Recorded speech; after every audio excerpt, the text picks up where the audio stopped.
Hello नमस्कार दोस्तों। तो कैसे आप सब, स्वागत है आपका हमारे आज के इस न्यू वीडियो में। होप करता हूँ आप सब एकदम अच्छे होंगे, बढ़िया होंगे। आज हम बात करने जा रहे हैं बीएसएफ के बारे में, जिसने आज ही बीएसएफ रेडियो ऑपरेटर और रेडियो मैकेनिक को लेकर एक न्यू अपडेट जारी की है, जिसमें हम बात करने जा रहे हैं कि आज एक न्यू वैकेंसी का नोटिस आउट हो चुका है, जिसमें आपकी टोटल पोस्ट 1100 प्लस आपकी रहने वाली है। आज हम इन पोस्ट्स के बारे में बात करने वाले हैं कि इनका एज क्राइटेरिया क्या रहने वाला है, क्वालिफिकेशंस क्या रहने वाली है, और बाकी इसकी apply date, syllabus, age criteria जो भी इसका रहेगा उसके बारे में आज हम बात करने जा रहे हैं। तो सबसे पहले हम शुरुआत करते हैं कि इसकी इम्पोर्टेंट डेट्स क्या रहने वाली है।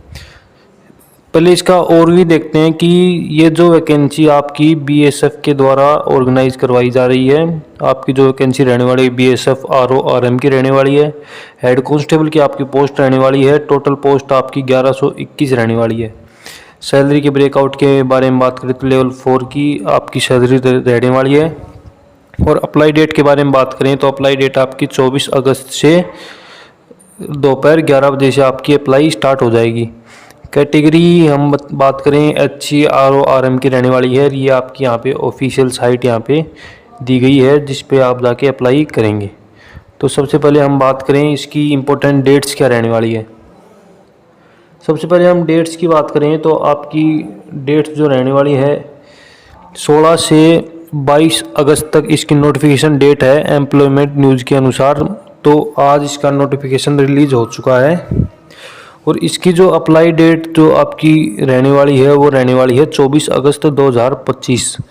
और आपकी लास्ट डेट रहने वाली है 23 सितंबर और स्टार्टिंग डेट 24 अगस्त। मतलब कुल मिलाकर एक महीने तक आपके फॉर्म चलेंगे। और एग्ज़ाम डेट के बारे में अभी कोई अता पता नहीं है। एग्ज़ाम डेट आपकी बाद में रिलीज की जाएगी। इसके बाद हम बात करते हैं कि टोटल पोस्ट कितनी रहने वाली है।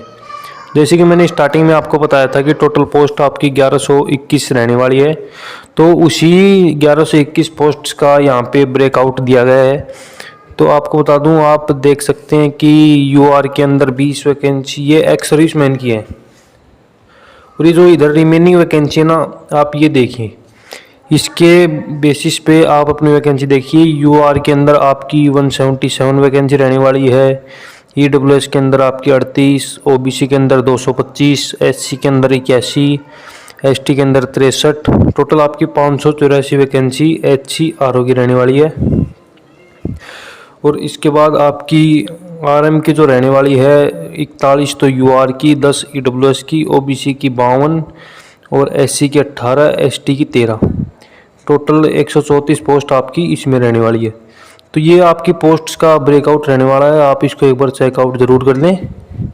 इसके बाद हम एज लिमिट की बात करें तो एज आपकी मिनिमम एज 18 होनी चाहिए और मैक्सिमम एज 25 होनी चाहिए। और एज लिमिट जो आपकी काउंट की जाएगी 23 सितंबर 2025 से, जिस दिन आपकी फॉर्म की लास्ट डेट होगी।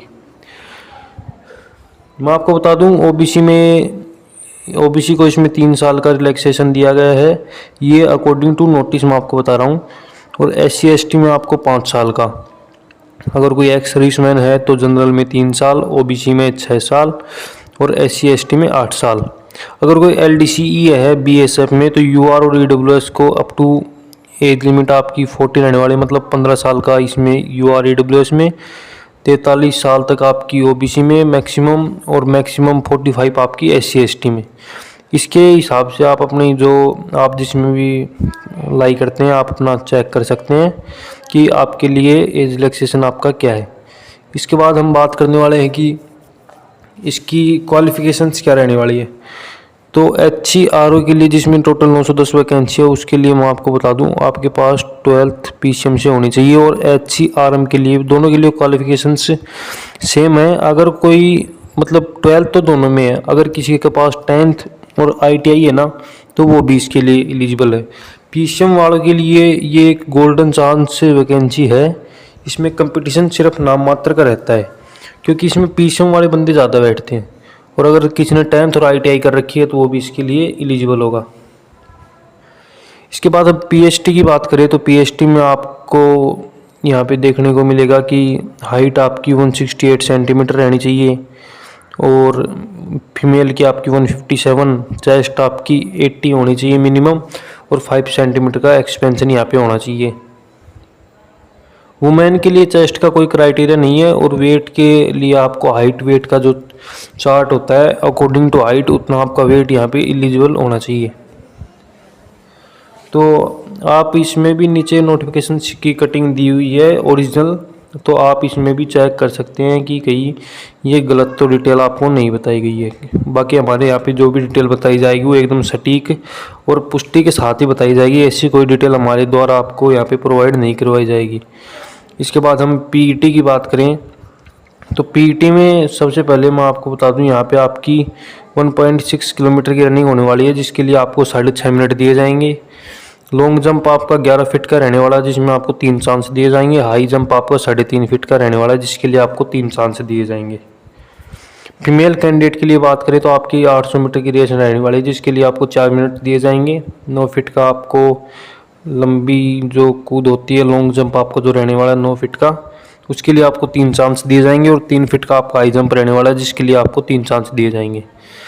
यहाँ पे लिखा है कि एक्स सर्विसमैन को पीईटी देने की कोई जरूरत नहीं है, मतलब वो एग्जेम्प्टेड है।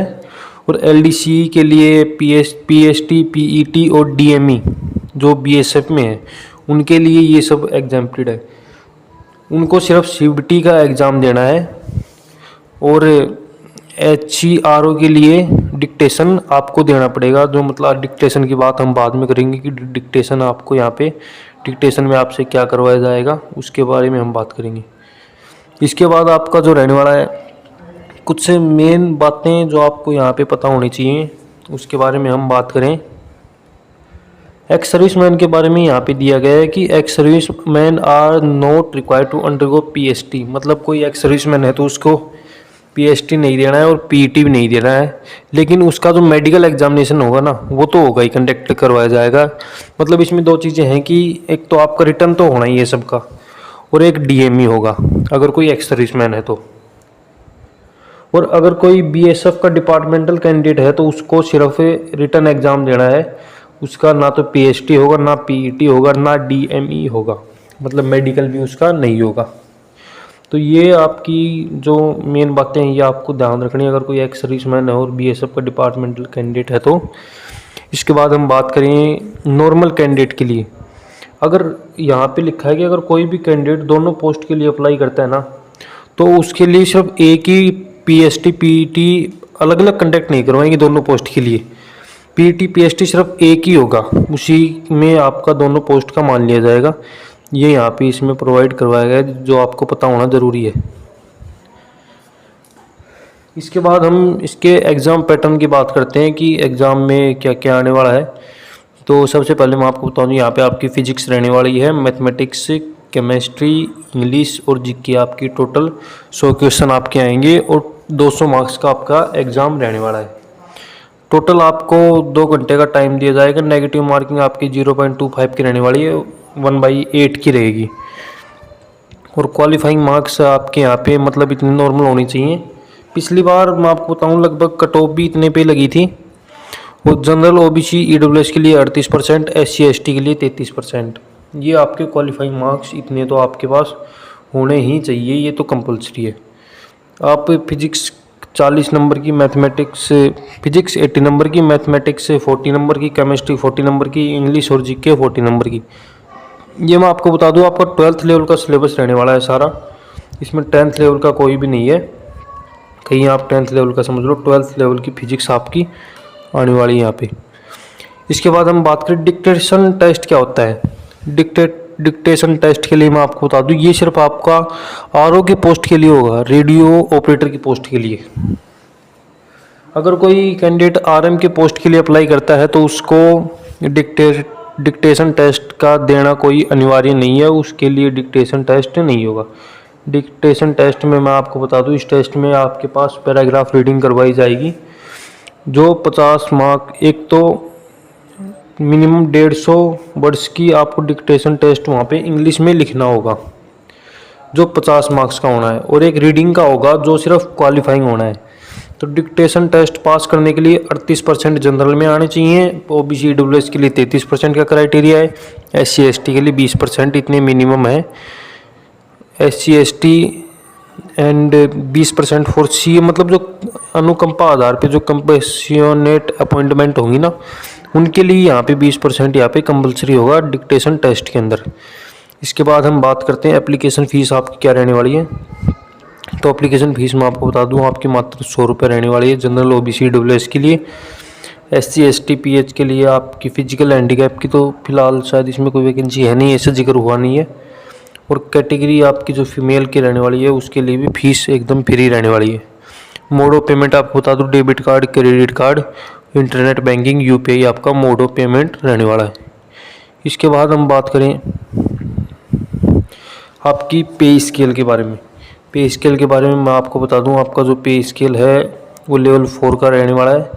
5200 से लेकर 20,200 रुपये तक आपका पे बैंड रहने वाला है। ग्रेड पे आपका 2400 का है।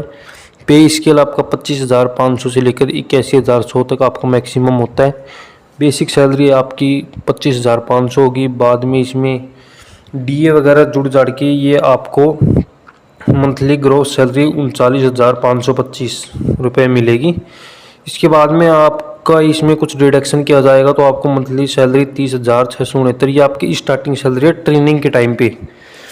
जब आप अपनी जॉब पे लग जाएंगे तो उस टाइम पे आपको 50,000 रुपये आपकी सैलरी लगभग हो जाएगी।